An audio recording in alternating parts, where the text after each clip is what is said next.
we're going to create a pandemic and then we're going to take advantage of it and then this and that. I just think what happens is when people have incentives, I believe this is how the world works. People respond to incentives. So if you're making a product like a vaccine, the motivation for that is undoubtedly to save lives, in my opinion. They came up with this thing to help people. Yeah. That's what the pharmaceutical companies did. But now that you've made it, and you're saving lives, well, of course you want to save as many lives as possible. And the fact that it seems to be making you more money, well, great, because you're saving, that's a reflection of how many lives you're saving. And that's the sort of calculations people make. And politicians are the same. You know, we are saving lives, so we need more power so we can save more lives. They're not sitting there thinking with some kind of evil intent, I don't think. I don't know. You don't know? I think it depends on who you're talking about. I think every individual is different. I think that there are many people who have malicious intent or extremely... What makes you say that, Zuby? Because that's human beings. There are bad people. Bad people exist, right? Not everyone. And as a good-natured, you know, decently moral person, it's extraordinarily hard to kind of accept that there are bad people with bad intentions out there. For example, if you are a sane, reasonable, decent person, you cannot get into the mind of a serial killer. You can't do it. Because it's so far removed. You might be able to say a terrorist or someone who kills for some type of cause. As much as you disagree with it and condemn it, you can understand, you might be able to, with a high degree of empathy, understand their thinking. But someone who's just a psychopathic serial killer, you cannot, because they're just bad, right? They're just malicious. And I think that when you move into higher certain areas, you get a higher percentage of psychopaths, right? I do believe that in politics. I do believe that very high up in certain corporations, et cetera, you're going to get more people who have psychopathic tendencies. Do I think that's the majority? No, I don't think it's the majority. But I do think that there are people out there who genuinely do not give a crap about human life. They do not care about your well-being. They do not care about your health. They do not care about you in the slightest. They care about power. They care about money. And we've seen these figures throughout history. They exist. They're real people, right? We can name them, right? These are people, and they've often reached the highest positions of power, right? You know, Hitler was a bad dude. Stalin, bad dude. Mussolini, Mao, bad dude. Mao, yeah. Like, so of course they're gonna guise it as this is some greater good, and this is for your health, and this is your well-being. You know, Saddam Hussein, right? Like there are bad people who do exist. And so I think that we have to acknowledge that. And then I think outside of that, most people, it's simply, like you said, it's simply incentives. And I think that I believe that most, on the contrary of what I just said, I do believe that most people have good intentions, right? So I'm not saying that, everyone is trying to, I think most people have good intentions, but people can be misled. People can be led by ideology. People can be led by just social pressures and the desire to conform. People can just be led by threat of punishment, right? Fear. People are acting in fear, right? You've got people. Look, I mean, I'd love to know. Again, talk about the sacred cow. I would be interested to see how many people took these shots because they specifically, truly thought it was the best thing for them, for their health and their well-being, versus how many people took it due to pressure and coercion, or wanting to visit family abroad, or whatever. I wouldn't classify that. I'd call that pressure. I'd put that. Of course, that's what I mean. Yeah, I'd put that in the latter category. It would be interesting to see. I think again, I think early on, look, if people didn't want me to be skeptical about us, what would have made sense is if they just, rolled these out and not mandated it, pushed and promoted it towards people over 60, especially those with comorbidities, and perhaps under 60 with comorbidities, and strongly recommended it, and then chilled out. I think that would make a lot of people way less skeptical of the whole thing. Now it's like, whoa, you're gunning at the 5-year-olds now? Has a single healthy 5-year-old anywhere in the world died of this virus? I'm not aware of a single healthy child. I'm not aware of a single otherwise healthy child anywhere in the world who's died of this particular virus. I'm not saying it hasn't happened. I'm not aware of one. Haven't heard a single story. Not one. Not one. So what are you doing? Because this is a very age stratified disease. We've known this from very, very early. if you're 75 years old with comorbidities versus you're 10 years old with no comorbidities, to treat it like it's the same is insane. This goes with all the measures, all the policies. To treat it like it's the same is crazy. And then also the whole thing of we know people now, we now know this, whether someone's got the vax or not. Firstly, they can both get COVID. Secondly, they've shown they've got the same viral load. You can still get it. You can still spread it to other people, so on. So this whole notion of doing it to protect others doesn't even make sense, but people just keep repeating it because they hear the word vaccine and they equate them all. If you're talking about a sterilizing vaccine, there's a strong argument that, of course, okay, if it blocks transmission, then you cannot give it to someone else, so it has that effect. If it doesn't do that, it's so-called leaky vaccine, as scientists call it, then it protects you. And there's nothing wrong with protecting yourself. Every time I take a medicine, it's a totally selfish decision. I don't take medicines for other people. I take a medicine because I'm feeling sick, and there's nothing wrong with that, right? There's nothing wrong with, selfish is one of those words that's kind of funny because it's automatically assumed as negative, but it simply means that you're doing something for yourself and to protect yourself. If I'm riding a bike and I put a helmet on, that's a selfish decision. It's to protect my head. It's not to protect anybody else.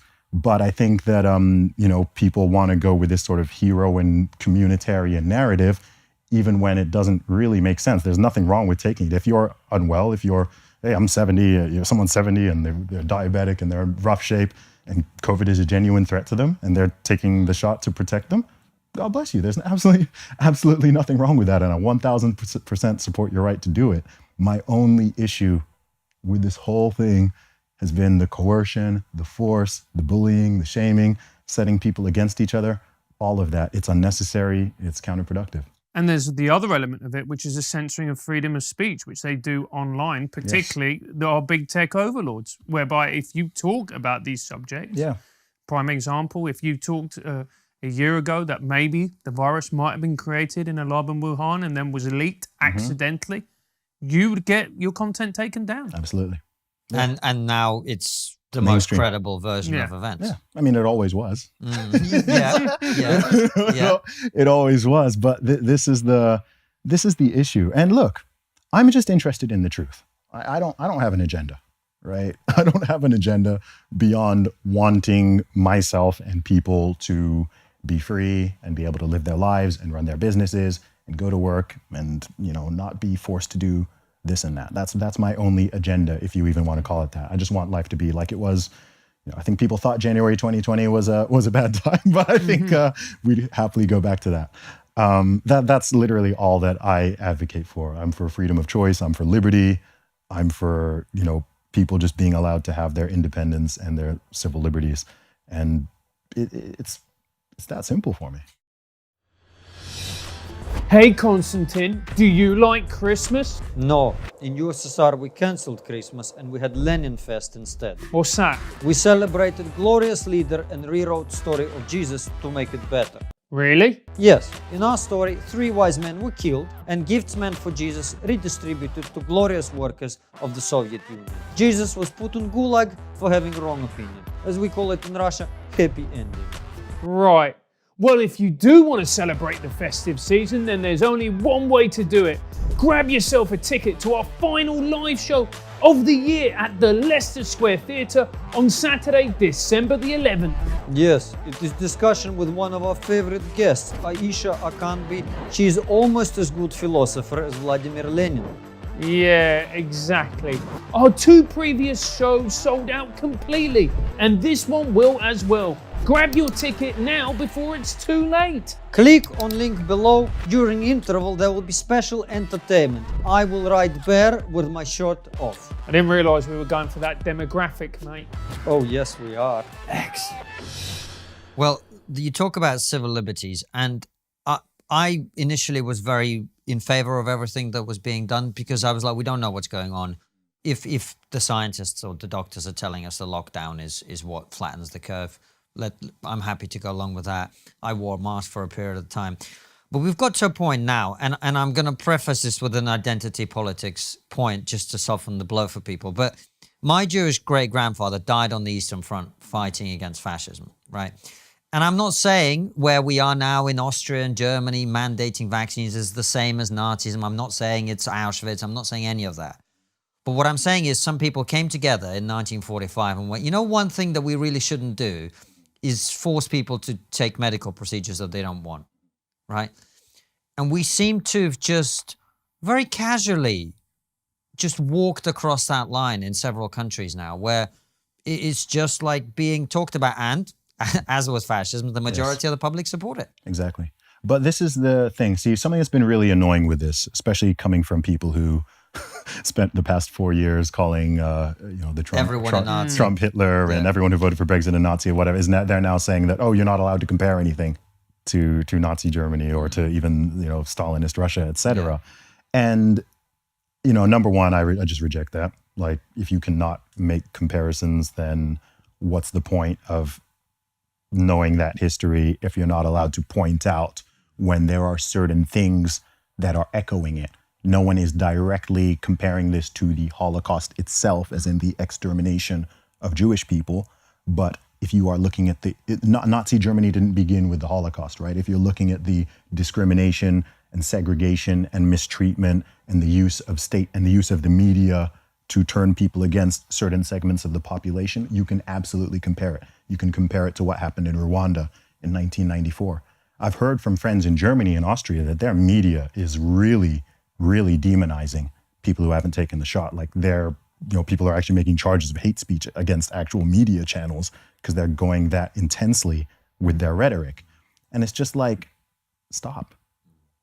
And not only is what you're saying, it's not even logically coherent. It doesn't make any logical sense because, again, these are not sterilizing vaccines, right? They had to change the definition of vaccine, in fact, for this to even fit into them. That's why I typically call them jabs or injections. It's not your neighbor who is your enemy or who's spreading. It doesn't make any sense. You can look at places like Ireland, Gibraltar, Israel, where they've got super high vax rates and they're still getting all these infections and so on. It doesn't make sense. And also, I think people need to really just exhale and chill out. You know what I mean? I think it's been 2 years. It's been 600 plus days of fear and propaganda and narrative and media and this and just hammering people nonstop. And I think that people do, for the most part, want to get out of it.